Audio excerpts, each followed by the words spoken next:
In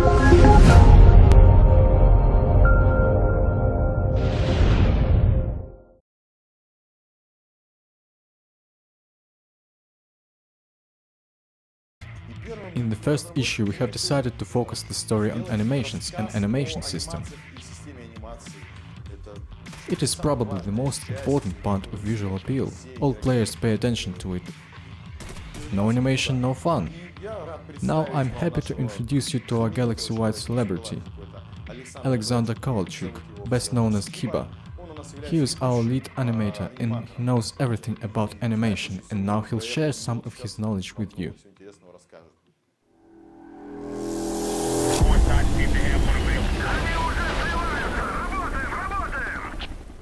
I've made it into the team 3 years ago, literally just walked in from the street without any game development experience whatsoever, and filled the position of apprentice 3D modeler.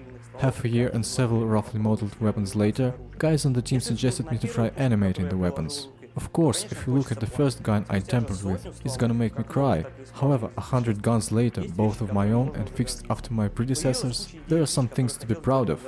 I've come up with plenty of ideas and features I'd like to introduce, and Escape from Tarkov is the perfect playground for this. It's a real paradise for any weapon enthusiast.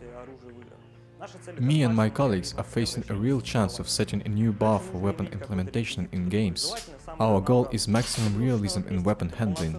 Naturally, we've got to have some props close at hand of all possible kinds, from toy guns to real military training hardware. And since it's meant for training, we are free to wear it out with no load work to our heart's content right in the office. We have to understand how to bring the mag to the base, how to release the slide stop quickly, and how much force to apply to do it. You have to know your tools in and out to understand what it can do and what is just plain impossible.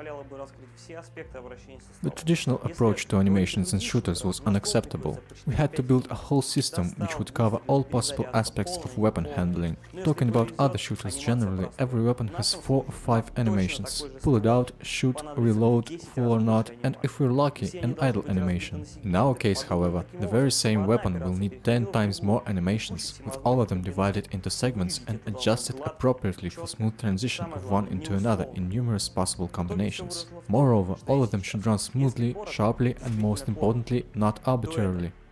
Eventually, the system grew up to be what we have now. Briefly, just briefly, it's drawing weapon, zeroing, shooting, ejecting magazine, inserting magazine, fast drop of the magazine, ejecting the old mag with the new one in hand, releasing slide stop, if there is one, if there isn't and there is no cartridge in the chamber, cocking the receiver, removing misfired cartridge, removing jamming or stovepipe, switching fire mode controller, weapon idling, and a dozen more animations that are either absent in other games or made rather primitively. Let's move on to the development scene.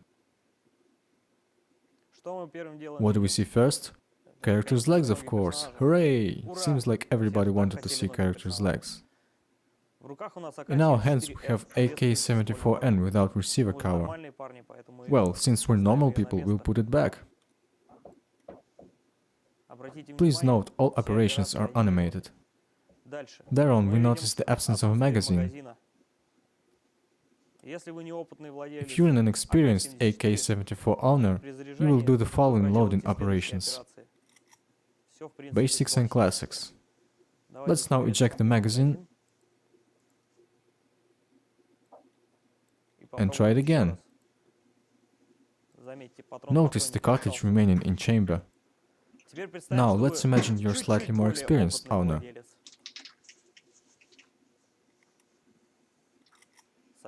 Whole other story, like a true Spetsnaz. Switching to full auto.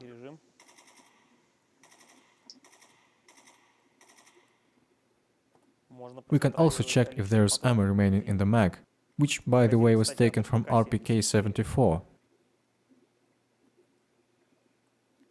Now let's try to completely unload some weapon, for instance a Makarov pistol. Legendary, reliable, failsafe.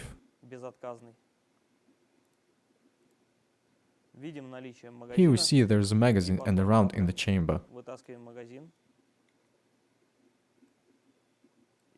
Eject the magazine and the round, up, right in the head.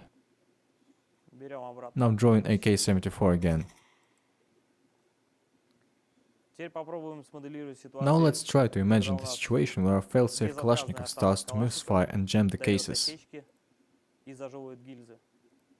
Let's start with misfire.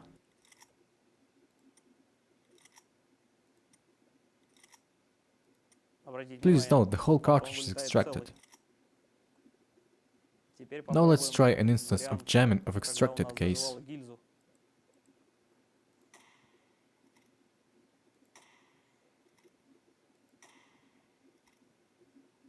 We can do this all day. Quick drop happens like this. That was a regular reload, and now a quick drop. Every magazine on the low player levels will be just dropped. If you have leveled up a bit, the loading will go like this. First we take our new magazine and insert it while holding the old one.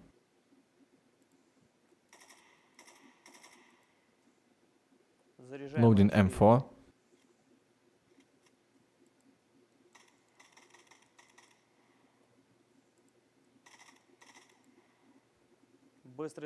Quick magazine drop on M4 is classic.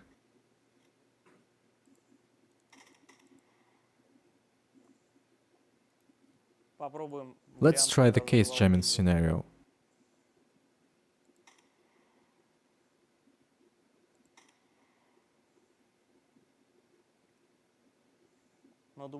Well, I think that's enough info for starters. As for the character animation, just imagine that everything I've just told you about will be reflected in third-person character animations.